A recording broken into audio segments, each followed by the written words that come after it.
Olá! Ele já tem 4 livros editados e mais 2 estão a caminho. Eu converso hoje com o escritor e jornalista ituano Paulo Stuck. Bem-vindo, Paulo! Obrigado, Mina, por mais essa oportunidade de estar conversando com você. Sempre um prazer. Obrigado pelo convite. Então, da última vez que nós conversamos em entrevista lá na TV Convenção, você ainda nem era pai do Pedro? Pois é, eu acho que essa foi a minha melhor obra. Diz que escrever um livro é igual ter um filho, né? Não. Ter um filho é muito melhor do que escrever um livro, viu? E dá menos trabalho. E você está gostando da experiência, então? Eu acho que eu sou pai coruja em tempo integral. Demorei para ser pai, eu acho que ser pai é uma responsabilidade muito grande, né? Então, assim, demorou para essa ideia amadurecer em mim, e quando veio no tempo certo, eu estou curtindo demais. Quantos aninhos já estão? 3. 3 anos, estou 3 anos e curtindo muito, viu? Gracinha. Bastante. Mas estão vindo mais 2 filhinhos, né? Dois livros filhinhos, novos. Mais 2 filhinhos. Vão dar mais trabalho que o Pedro, com certeza. Fala um pouco, adianta alguma coisa sobre essas 2 novas obras que vem vindo aí, Paulo? Bom, o primeiro livro, né, chama A Última Carta. Eu terminei de escrever no início desse ano, ele está em fase de revisão final, já passou por 2 revisões, agora está na última revisão. E vai entrar em fase de diagramação, um livro que eu vou soltar impresso. Ele se passa, parte dele se passa na Segunda Guerra Mundial, né? É uma coisa que um recurso que eu venho trabalhando um pouquinho desde do Triste Amor de Augusto Ramonet, usar um pouquinho de fundo histórico. Né? E nesse não é diferente. É o terceiro livro em sequência que eu trabalho um pouquinho nessa questão do fundo histórico. Ele se passa Mas ele se passa na Alemanha ou aqui no Brasil? Na Alemanha, parte dele na Alemanha, parte no Brasil. Eu estive na Alemanha, viajei bastante a Alemanha e utilizei um pouquinho do que eu aprendi nessas viagens para criar o cenário do livro. Estudei sobre a Segunda Guerra, um tema que sempre me fascinou. Estudei um pouquinho sobre a perseguição aos judeus, principalmente na Polônia, né, que é onde se passa a parte. O livro Campo de Concentração de Plaszow, que é o mesmo campo de concentração do filme A Lista de Schindler, né? Mas vai ser um livro triste, então, né? Porque não, na verdade ele fala sobre milagres num ambiente em que teoricamente não se haveria esperança. Né? Então o livro inteiro eu tentei brincar com essa questão da perda da esperança e a recuperação da esperança. Então, assim, essa dicotomia, né? Durante todo o livro eu tentei brincar um pouquinho com essas 2 polaridades. Paulo, esse que você terminou de falar é A Última Carta, A Última né? Carta, é isso. E qual é o outro? O outro nasceu A gente, quando gosta de estudar, gosta, né? Quem é rato de livro, normalmente fica nessa vida acadêmica sempre. Termina um, começa outro, né? Não tem jeito. Eu, depois de graduação, pós, mestrado, ter dado aulas, ter sido coordenador de curso na área de comunicação, eu enveredei para uma pós em psicanálise. Psicologia é uma área que já queria ter feito na faculdade, não fiz e agora eu estou resgatando. Pretende clinicar? Pretendo clinicar também. Como já não faço quase nada, né? Pretendo clinicar também. E a mente humana é fantástica, né? Assim, o que diferencia realmente o ser humano dos animais, esse subconsciente, esse inconsciente que a gente tem, que ocupa praticamente 70% do nosso... E te ajuda na formação dos personagens com também? Com certeza. E qual é o nome desse e-book que você está produzindo? Esse livro vai sair só no formato e-book, chamou O Monstro, né? Surgiu durante as aulas, nas leituras da teoria psicanalítica. A princípio, a ideia é utilizar esse livro como um produto do projeto, nessa pós em psicanálise, e depois, realmente, explorar comercialmente. Né? Ô Paulo, você escreveu seu primeiro livro, né? Sua primeira obra foi Natal Sem Mamãe. Publicado, sim. Publicado. Depois veio A Fonte, depois O Triste Amor de Augusto Ramonet. Sim. Depois Menina Mitacunha. Sim. São os 4, né?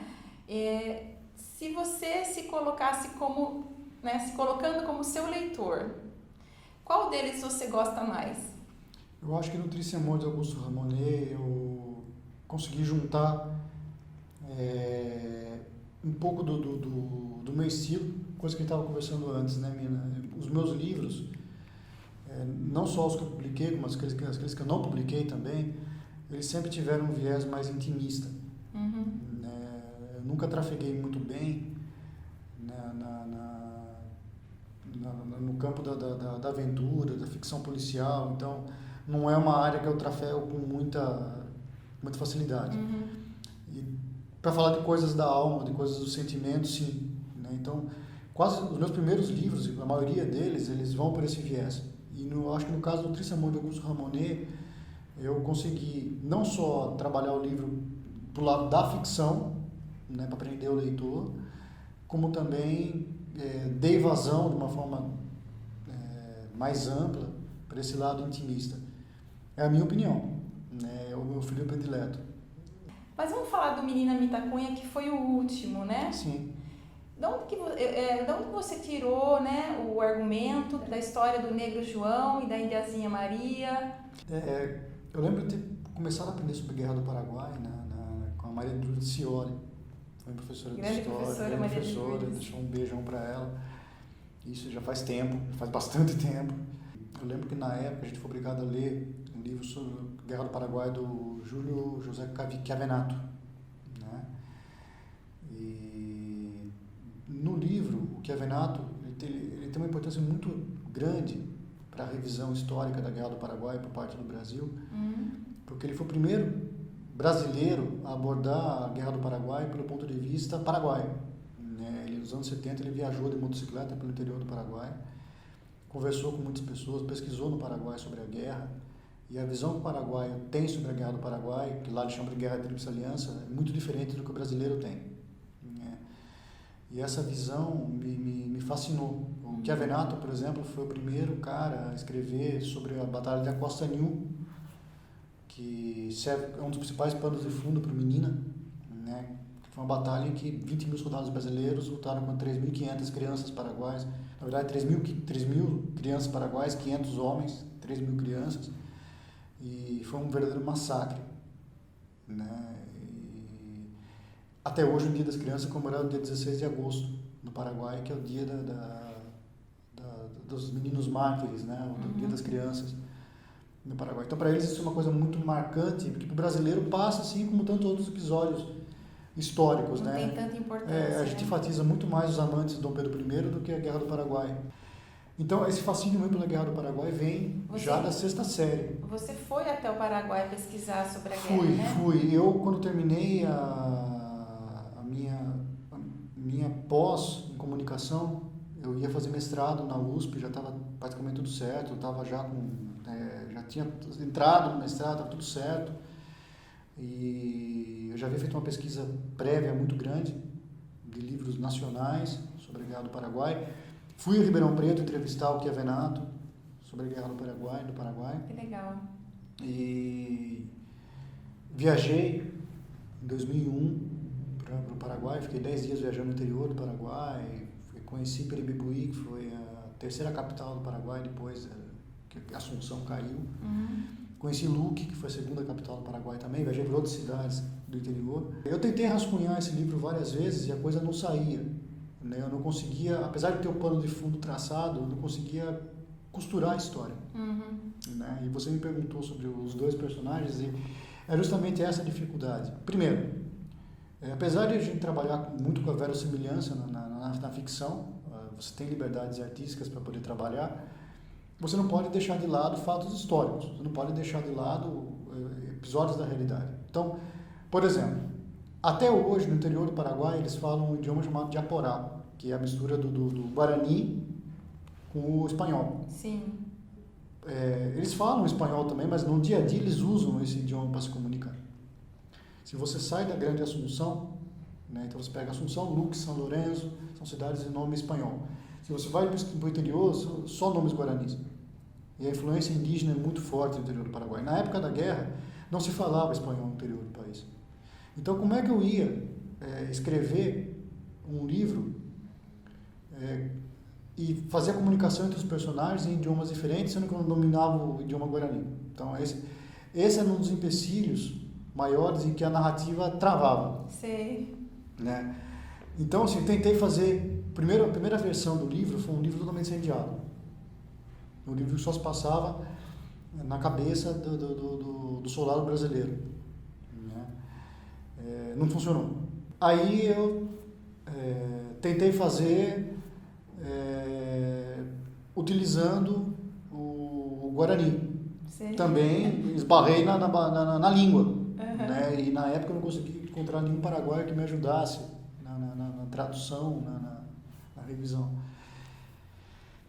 Foi depois do Ramonet que eu consegui, na verdade, a grande fonte de influência para mim, para escrever o Menina, foi um mangá, foi uma história em quadrinho japonesa, de 1970, Olha. chamado Kosuri Okami, que foi lançado aqui no Brasil como Lobo Solitário.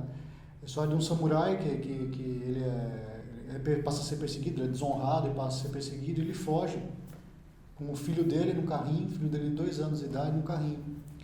E pai, eles não trocam uma palavra durante os 28 volumes do mangá, eles não trocam uma palavra, mas eles se comunicam. O filho entende o pai e o pai entende o filho. Uhum. O japonês tem muito dessa conexão de alma, né? De energia.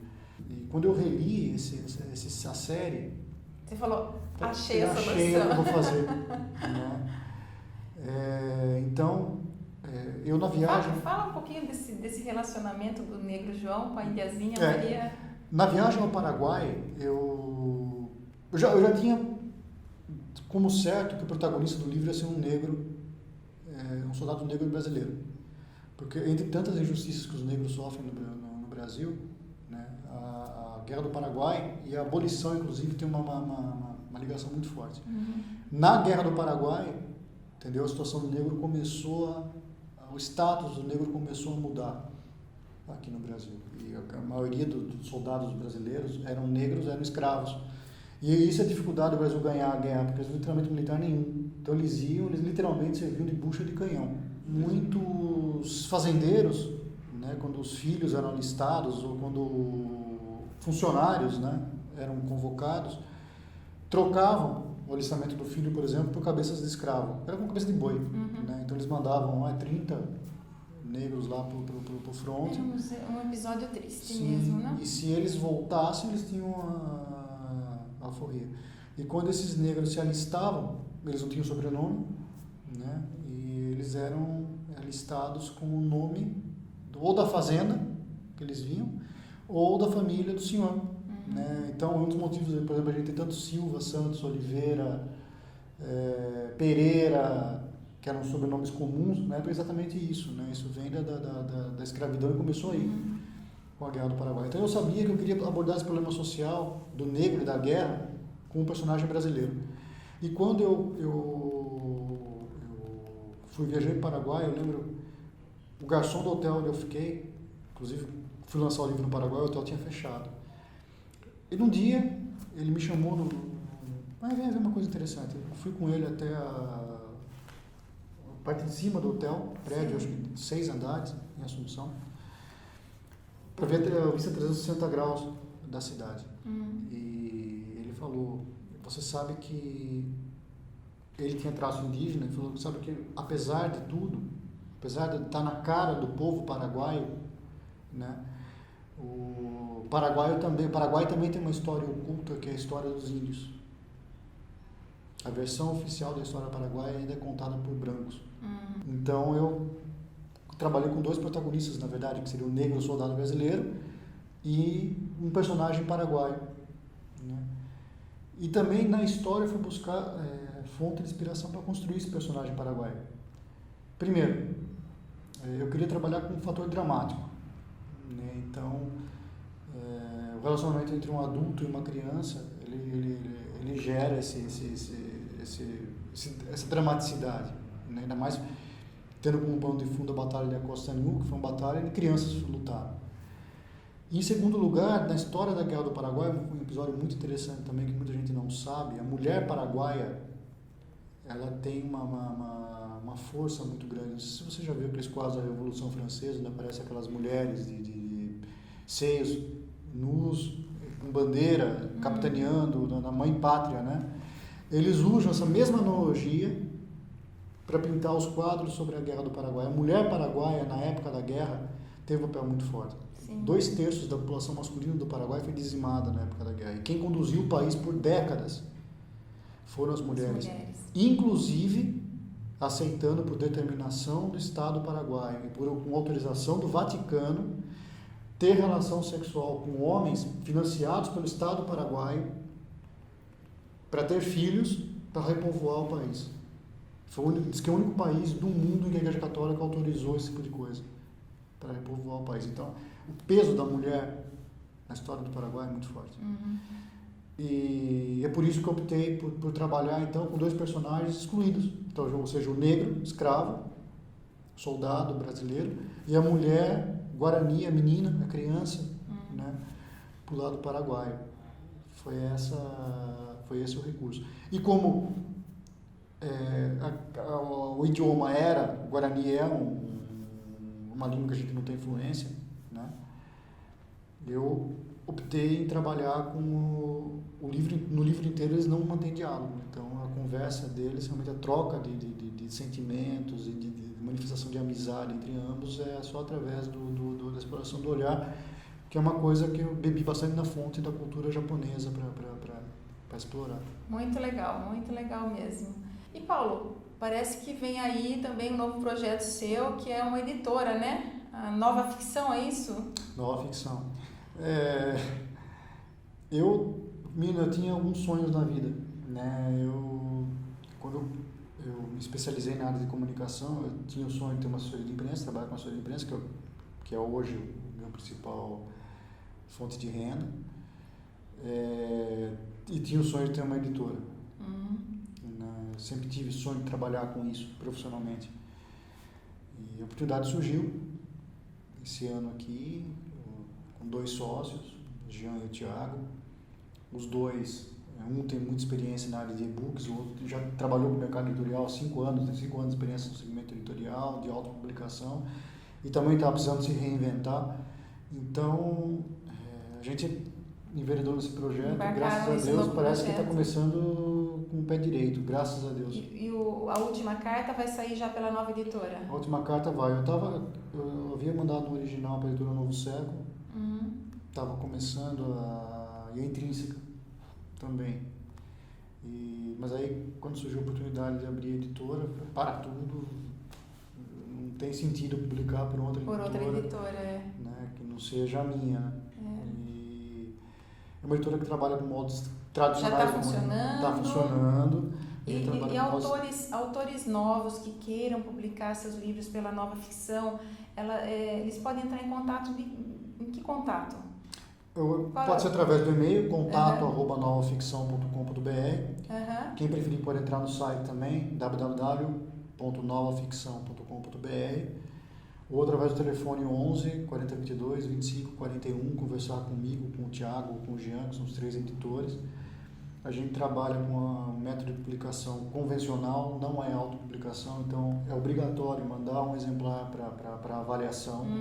Né? O autor não paga para publicar o livro, mas a gente está agregando a essa publicação um trabalho de agenciamento literário, que faz não só a revisão ortográfica e gramatical do livro, que é básico, mas também uma leitura crítica e de agenciamento mesmo, de melhorar esse livro para ele se tornar mais mercadológico. Né? Que é um dos problemas grandes da literatura no Brasil, que os livros não são comerciais. Aqui no Brasil se escreve livro como se tem filho, quer dizer, uma coisa minha. Eu escrevo para mim, não estou nem aí para quem vai ler. E não é bem assim, você tem que pensar no seu leitor. Em primeiro lugar, você tem que pensar no seu leitor. Então a gente está trazendo um pouquinho da figura do publisher, que é uma filosofia bem americana, realmente, de mercado editorial. O Thiago tem muita experiência nisso. A gente está trazendo um pouquinho desse perfil também com esse novo projeto. Tá aí, que bom. Novas portas se abrindo aí para os novos autores também, né, Paulo? Gostaria de convidar para quem tiver interesse, quem tem um sonho. Segundo o levantamento que a gente fez, tem 6 milhões de obras escritas e paradas no Brasil. Então, tem muita gente que escreve aí, que está com um livro parado, né, e guardando uma oportunidade. Podem contar com a gente via original para análise, né, para uma pré-avaliação. Paulo, eu queria agradecer aqui pelo bom papo que nós tivemos aqui hoje, uma tarde muito boa aqui conversando com você. Obrigada, parabéns pelas suas obras, né? Parabéns pelos novos livros que estão vindo aí e pela nova editora aí. Desejo toda a sorte do mundo aí, que a editora vá Vivendo em Popa. Bom, Mirna, eu agradeço a oportunidade de estar conversando mais uma vez. A gente já conversou na TV Convenção, acho que foi com o tempo, uns 2 anos. Ah, faz mais. E agora está de volta no seu programa, em novo formato. Queria agradecer, dar os parabéns para você também. Imagina, eu que agradeço. Profissional de comunicação, quanto é difícil empreender e levar adiante os sonhos da gente, né? Claro. E gostaria também de fazer uma menção especial, deixar um abraço muito forte, Maria Dulcioli, que a gente citou aqui, né, que foi minha professora, a pessoa que me apresentou o tema Guerra do Paraguai. Né? Está lá na Cadil com você, Está lá né? na Cadil comigo, hoje na Academia Ituana de Letras. E deixar um abraço aí a todos que curtem e assistem seu programa também, espero que tenham gostado do papo. Obrigada, Paulo, e obrigada a você, internauta, que me prestigia aqui o Lado a Lado. Obrigada mesmo. Compartilhe com seus amigos, recomende. E se você quer me escrever, é ladoalado.com.mirna@uol.com.br. A gente se vê no próximo. Tchau!